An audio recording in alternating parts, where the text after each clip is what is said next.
ಮಾಜಿ ಪ್ರಧಾನಿ ದೇವೇಗೌಡರ ರಾಜ್ಯಸಭೆ ಮರು ಆಯ್ಕೆ ವಿಚಾರ ಮತ್ತೆ ಚರ್ಚೆಯಾಗ್ತಾ ಇದೆ. ಈ ವಿಚಾರದಲ್ಲಿ ಚರ್ಚೆ ನಡೆದಿಲ್ಲ ಅಂತ ಕುಮಾರಸ್ವಾಮಿ ಹೇಳಿದ್ರು ರಾಜಕೀಯ ಪಡಸಾಲೆಯಲ್ಲಿ ಗುಲ್ಲೆಬ್ಬಿದೆ. ದೊಡ್ಡಗೌಡರ ರಾಜಕೀಯ ಭವಿಷ್ಯದ ಬಗೆಗಿನ ಅಂತೆ ಕಂತೆಗಳ ಬಗ್ಗೆ ಕಂಪ್ಲೀಟ್ ಡೀಟೇಲ್ಸ್ ಇಲ್ಲಿದೆ.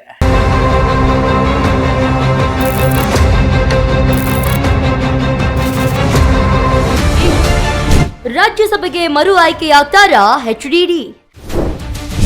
ದೇವೇಗೌಡರ ಬಗ್ಗೆ ಕುಮಾರಸ್ವಾಮಿ ಹೇಳಿದ್ದೇನು?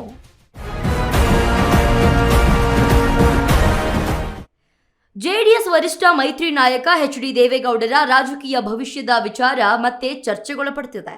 ಇದೇ ಏಪ್ರಿಲ್ ಅಂತ್ಯಕ್ಕೆ ದೊಡ್ಡಗೌಡರ ರಾಜ್ಯಸಭೆ ಸದಸ್ಯ ಅವಧಿ ಕೊನೆಯಾಗಲಿದೆ.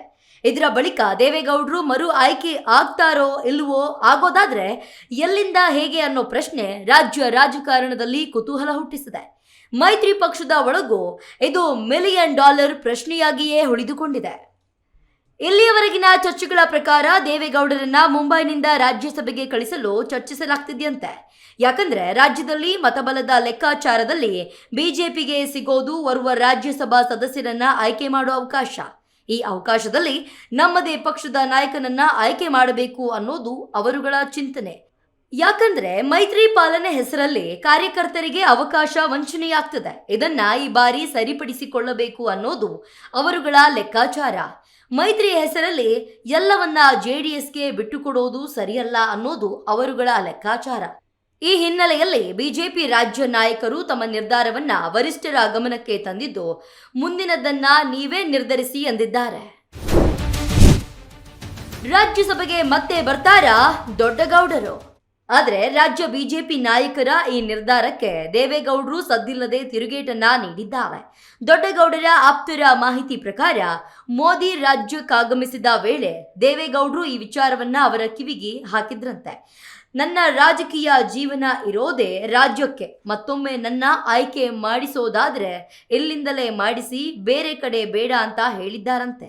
ಇದು ರಾಜ್ಯ ಬಿಜೆಪಿಗರ ಪಾಲಿಗೆ ಇರಿಸು ಮುರಿಸಾಗಿದೆಯಂತೆ. ಅತಿ ದೊಡ್ಡ ರಾಜಕೀಯ ಪಕ್ಷವಾಗಿ ತನ್ನದೇ ಓರ್ವ ಕಾರ್ಯಕರ್ತನಿಗೆ ಅವಕಾಶ ಕಲ್ಪಿಸಲು ಮೈತ್ರಿ ನಾಯಕರ ನಿಲುವನ್ನ ಕಾಯಬೇಕಾದ ಪರಿಸ್ಥಿತಿ ಅವರೊಳಗೆ ಅಸಮಾಧಾನ ಮೂಡಿಸಿದೆಯಂತೆ. ಹೀಗೆ ಸಾಗಿದ್ರೆ ಮುಂದೆ ಕಾರ್ಯಕರ್ತರನ್ನ ಹಿಡಿದಿಟ್ಟುಕೊಳ್ಳೋದು ಕಷ್ಟ ಅನ್ನೋದು ಅವರ ಕಳಕಳಿ.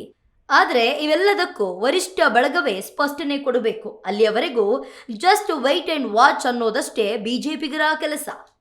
ಹೀಗೆ ದೊಡ್ಡಗೌಡರ ರಾಜ್ಯಸಭೆ ಮರು ಆಯ್ಕೆ ವಿಚಾರ ರಾಜ್ಯದ ಮೈತ್ರಿ ಪಕ್ಷಗಳ ನಡುವೆ ಮತದಾರ ಕಾರ್ಯಕರ್ತರ ವಲಯದಲ್ಲಿ ಸಣ್ಣದೊಂದು ಅಂತರ ಹುಟ್ಟುವಂತೆ ಮಾಡಿದೆ. ಈ ಬೆಳವಣಿಗೆ ವಿಸ್ತರಿಸಿಕೊಂಡೇ ಹೋದ್ರೆ ಎರಡು ಪಕ್ಷಗಳಿಗೆ ಮುಂದೆ ಸಂಕಷ್ಟ ಕಟ್ಟಿಟ್ಟ ಬುತ್ತಿ.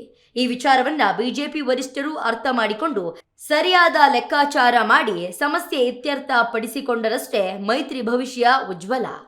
ಇಳಿ ವಯಸ್ಸಿನಲ್ಲೂ ಮತ್ತೆ ರಾಜ್ಯಸಭೆಗೆ ಹೋಗೋ ಉತ್ಸಾಹದಲ್ಲಿದ್ದಾರೆ ದೊಡ್ಡಗೌಡರು. ಜೆಡಿಎಸ್ನಿಂದಲೇ ದೇವೇಗೌಡರು ರಾಜ್ಯಸಭೆಗೆ ಹೋಗ್ತಾರಾ ಅಥವಾ ಅವಕಾಶದಿಂದ ವಂಚನೆಗೊಳಗಾಗ್ತಾರಾ ನೋಡಬೇಕಿದೆ.